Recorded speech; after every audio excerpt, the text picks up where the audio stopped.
Arkadaşlar hepinize merhabalar. Bugün eğitici bir videoyla karşınızdayız. Bugün Binance hesabınızı dolandırıcılardan nasıl koruruz? Bunu detaylı bir şekilde anlatmaya çalışacağız. Siz de bunları uyguladığınız zaman artık dolandırılmanız imkansız olacak. Şimdi ilk önce yaygın dolandırıcılık yöntemlerinden bahsedip bu dolandırıcılık yöntemlerinden nasıl korunacağımızı kısaca size anlatalım. En yaygın görülen 3 tane dolandırıcılık yöntemi var arkadaşlar. Bunların birincisi Binance personeli gibi davranmak.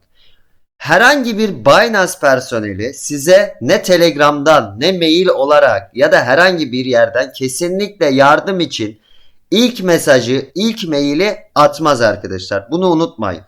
Burada yapacağınız tek şey size gelen herhangi birinden gelen ilk mesajı direkt olarak Binance'a iletmek ya da o kişiyi engellemek. Bu açıdan birçoğunuz bu dolandırıcılık yöntemine özellikle yeni olanlar kanıyor. Siz bir sorun yaşıyorsunuz. O sorunu gidiyorsunuz işte Binance'ın Telegram grubuna yazıyorsunuz. O dolandırıcılar hemen orada diyor ki işte mesela ben Ahmet Binance Angel'ıyım ya da Binance çalışanıyım, size yardımcı olmaktan mutlu olurum diye hemen size özelden mesaj atıyor. Bunun asla olmayacağını bilip buna göre davranmanız sizi dolandırıcılıktan engelleyecektir. Dolandırıcılığı engelleyecektir. İkinci olarak oltalama dediğimiz şey arkadaşlar. Oltalama nedir? Oltalama yine bir mailingle ya da bir özel mesajda yapılabilir. Burada size sahte bir web sitesi aracılığıyla kimlik bilgileriniz alınıp sonrasında hesabınızın boşaltılması söz konusu oluyor. Birazdan bu oltalama mevzunu da nasıl engelleyeceğimizi sizden bahsedeceğiz. Arkadaşlar üçüncü olarak yaygın dolandırıcılık yöntemlerinden bir tanesi de sosyal mühendislik. Aslında sosyal mühendislik dediğimiz şey şu. Toplumun genel noktalarını iyi bilen insanlar, sizin zaaflarınızı iyi bilen kişilerin sizin o zaaflarınızdan yararlanması. Aslında birinci ve ikinci yöntem de sosyal mühendislikle alakalı bir şey. Yani sizin ya çok neşeli bir gününüzü ya çok zor durumda olduğunuz bir günü yakalayıp size yardımcı olmaya çalışmak. Bu noktada şuna da dikkat etmeniz gerekiyor.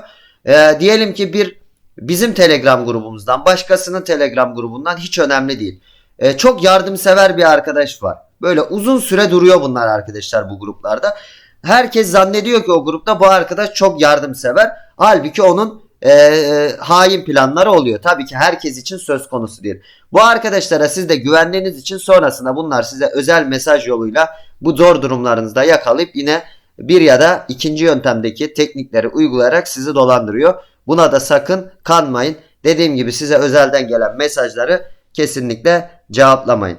Şimdi bunları nasıl engellerizle ilgili detaylı bilgiler vereceğim. Size 1, 2, 3, 4 tane dolandırıcılığı engelleme makalesini açıklamalar kısmına bırakacağım. Onları muhakkak okuyunuz arkadaşlar. Şimdi gelelim. Siz burayı görmeyeceksiniz. Bakın şuraları buzlayacağım. Çünkü burada kişisel bilgilerim var. Ama Binance'a geldiğinizde arkadaşlar, bakın şuraya geldiğinizde güvenlik kısmına basarsanız bu sayfaya kolay bir şekilde erişebilirsiniz. Burada güvenlik anahtarı yazıyor arkadaşlar. YubiKey gibi güvenlik anahtarlarını kullanarak ne yapabilirsiniz? Bunu etkinleştirerek dolandırıcılığı önleyebilirsiniz. İkinci olarak arkadaşlar Authenticator kullanabilirsiniz. Bunu hepiniz biliyorsunuz artık. Google Authenticator'ı herkes biliyor. Bunu birçoğunuz zaten kullanıyor. Eğer kullanmıyorsanız muhakkak kullanmanızı tavsiye ederiz. Üçüncü olarak telefon doğrulamasını muhakkak yapın arkadaşlar. Dördüncü olarak e-posta doğrulamanızı yapın. Zaten telefon ve e-posta doğrulamanızı yapmazsanız şu an Binance'da işlem yapamıyorsunuz. Para çekim yapamıyorsunuz diye biliyorum. Şimdi aşağı indiğimizde aslında biraz daha bizi ilgilendiren kısma geliyoruz. İleri düzey güvenlik. Giriş şifreniz. Giriş şifreniz arkadaşlar ne olmalı? Komplike bir giriş şifresi olmalı. Kolay bir şekilde bulunmayan ve başka bir web sitesinde kullanmadığınız giriş şifresini kullanmanız sizin için faydalı olacaktır. Çekim beyaz listesi dediğimiz şey de arkadaşlar, çekim beyaz listesini açarsanız sadece sizin beyaz listeye eklediğiniz adreslere para çekimi yapılabilir. Onun dışındaki adresler olduğunda Bunu siz bile yapsanız o adresi beyaz listeye eklemediğiniz sürece beyaz listeye eklemeniz için de sizden yine bir e-posta telefon doğrulaması isteyeceği için bu şekilde paranızın hesaptan çekilmesini engelleyebilirsiniz. Benim en sık kullandığım arkadaşlar özellikle maillerde beni koruyan oltalama engelleme kodu. Bunu birçoğunuzun kullanmadığını biliyorum. Bunu muhakkak kullanın. Bu nasıl bir şey? Oltalama engelleme kodu dediğimiz şey 6 haneli bir şey arkadaşlar. Siz bunu belirliyorsunuz buradan. Bakın oltalama engelleme kodu bölümünden belirliyorsunuz. Sonrasında size gerçekten Binance'dan gelen mesajları ayırt edebiliyorsunuz. Nasıl? Böyle. Bakın bu Binance'dan gelen bir mesaj. Ben buradaki kendi kodumu tabii ki değiştirdim, kapattım. Örnek bir kod yazdım sizin için. Burada 6 haneli normalde benim bir kodum vardı. Böylece Binance'dan gelen mesajlarda bakın oltalama kodunu kendi belirlediğim şekilde, mesela ben ne belirledim sallıyorum, 3 tane 1 belirledim.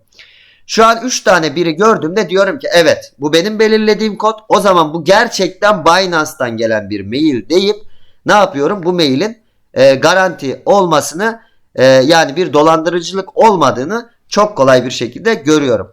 Birçoğunuz bu oltalama engelleme kodunu da ne yapmıyorsunuz arkadaşlar? Kullanmıyorsanız. Bu bahsettiğim yöntemleri kullanırsanız, aşağıda verdiğim makaleleri tam anlamıyla okursanız bundan sonra siz de Binance'da dolandırılmayacaksınız arkadaşlar. Umarım sizin için faydalı bir video olmuştur. İlerleyen videolarda görüşmek üzere. Hepinizi seviyorum.